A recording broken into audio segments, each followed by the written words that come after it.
So hello hi welcome back to my channel this is review যেসু চলে এলাম একটা নতুন মুভি রিভিউ নিয়ে। এখন যে মুভিটা আমি কথা বলবো সেটা সদ্য হল থেকে দেখে এলাম। তোমাদের এই মুভিটা দেখতে গেলে এখন হলে থিয়েটারে যেতে হবে। মুভিটার নাম হচ্ছে গভর্নর দ্য সাইলেন্ট সেভিয়ার। এই মুভিটা আমার কেমন লাগলো তার আগে কয়েকটা কথা বলিনি। এই মুভিটার পরিচালক হচ্ছেন চিন্ময় ম্যান্ডেলেকার এবং প্রযোজক হচ্ছেন বিপুল অমৃতলাল শাহ।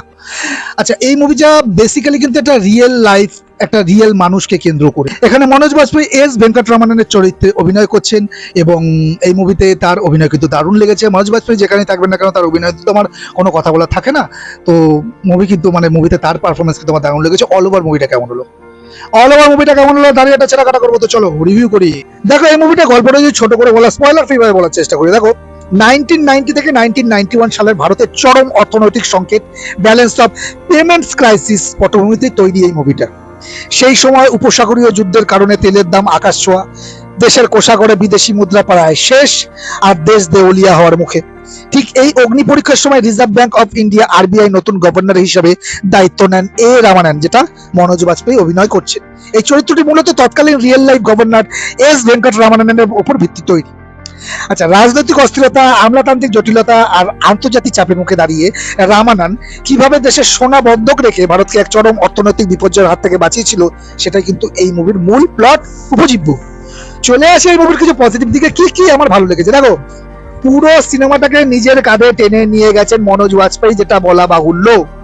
কোন রকম চিৎকার চেঁচামেচি বা মেলোড্রামা ছাড়া একজন শান্ত, বিচক্ষণ ও গম্ভীর সরকারি অফিসারের চরিত্রকে তিনি যেভাবে ফুটিয়ে তুলেছেন তা এক কথায় ফাটাফাটি, অনবদ্য, ট্রিমেন্ডাস। তার চোখের চাউনি আর ডায়লগ ডেলিভারিতে যে জেদ ধরা পড়েছে না, সেটাই ছবির আসল পাওয়ার। অর্থনীতি বা ফাইন্যান্সের মতো খটমটে বিষয়কে সাধারণ মানুষের বোঝার মতো করে পর্দায় আনা কিন্তু সহজ ছিল না। ছবিটা অন্তত এই জায়গায় সফল যে নর্মাল অডিয়েন্সও বুঝতে পারবে সেই সময় দেশের পরিস্থিতি কতটা ভয়াবহ ছিল।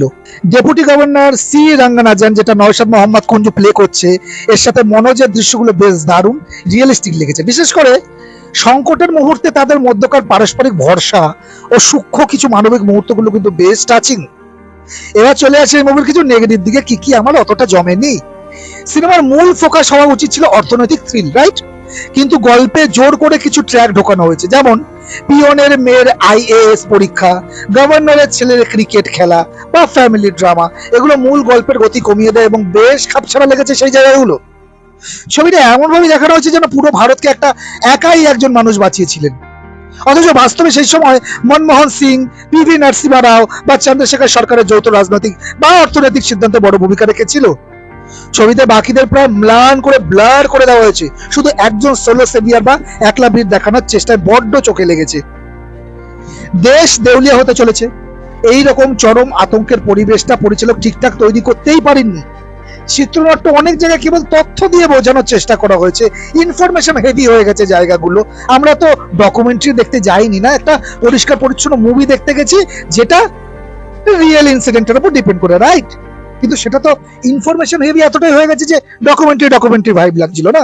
সে এক্সপেকটেশন তো ট্রেলারেও রেডি করা হয়নি আমাদের, না? কিন্তু অডিয়েন্স হিসেবে মনের মধ্যে যে ছটফটানি বা টাইম টিকিং থ্রিল থাকার দরকার ছিল, তার অভাবটা কিন্তু খুব ভালো মতো স্পষ্ট হওয়া গেছে। আর একজন সাংবাদিকের চরিত্রে আধার শর্মাকে বেশ দুর্বল লেগেছে বলবো। তার চরিত্রটি যেভাবে লেখা হয়েছে না, তার যেন মিডিয়াকে কিছুটা খাটো করে দেখানোর জন্য তৈরি করা হয়েছিল। ফাইনাল ভার্ডিক্ট দিচ্ছি। দেখো, গভর্নর কোনো দুর্দান্ত থ্রিলার হয়ে উঠতে পারেনি, রাইট? চিত্রনাট্যের দুর্বলতা আর অহেতুক মেলোড্রামার কারণে এটা একটা গড়পড়তা অ্যাভারেজ ড্রামা হিসেবেই থেকে গেছে। তবে ভারতের ইতিহাসের এক অজানা এবং অত্যন্ত গুরুত্বপূর্ণ অধ্যায়কে জানার জন্য আর মনোজ বাজপেয়ীর দুর্দান্ত এবং সংযত অভিনয়ের জন্য কিন্তু সিনেমাটা একবার থিয়েটারে দেখে নাও, বা যারা থিয়েটারে যেতে চাইছো না তারা ওটিটির জন্য অপেক্ষা করো, কিন্তু মুভিটা মিস করো না এই দুটো এক্সপেক্টের জন্য। এটা কিন্তু দারুণ ছিল, যে দুটো পজিটিভ দিক বললাম। আর তুমি যদি খুব ফাস্ট পেস বা মারমার কাটকাট থ্রিলার আশা করো তবে কিন্তু হতাশ হতে পারো। এর মুভির ট্রেলার সেটা প্রমিস করছে না, তো আমার মনে হয় না সেই ধরনের অডিয়েন্সের মুভিটা হাত দেবে বা টাচ করবে। বাট এটা একটু ধীর স্থির বাস্তবধর্মী ঐতিহাসিক ঘটনা পছন্দ করলে কিন্তু তোমার মুভিটা ভালো লেগে যাবে। Average movie, feel good movie বলবো না, কারণ এন্টারটেইনমেন্ট এক্সপেক্টেড তো অতটা নেই, কিন্তু রিয়েল ইনসিডেন্টের উপর যেহেতু বেস করে এবং মনোজ বাজপেয়ী দুর্দান্ত অভিনয়ের জন্য মুভিটা দেখে ফেলো, বস এটাই বলা ছিল। তো এই ছিল আমার গভর্নর মুভিটা কিন্তু অল ওভার রিভিউ। এই মুভি ভিডিওটা যদি ভালো লাগে একটা লাইক শেয়ার করে দাও, আর এই চ্যানেলটাকে সাপোর্ট করার কোনো ইচ্ছে যদি কখনো মনের মধ্যে আছে, ঝট করে আসবে, সাবস্ক্রাইব করে বেরিয়ে যাবে, তাহলেই হবে। দেখা হচ্ছে একটা নতুন ভিডিওতে, ততক্ষণ ভালো থাকো, টাটা।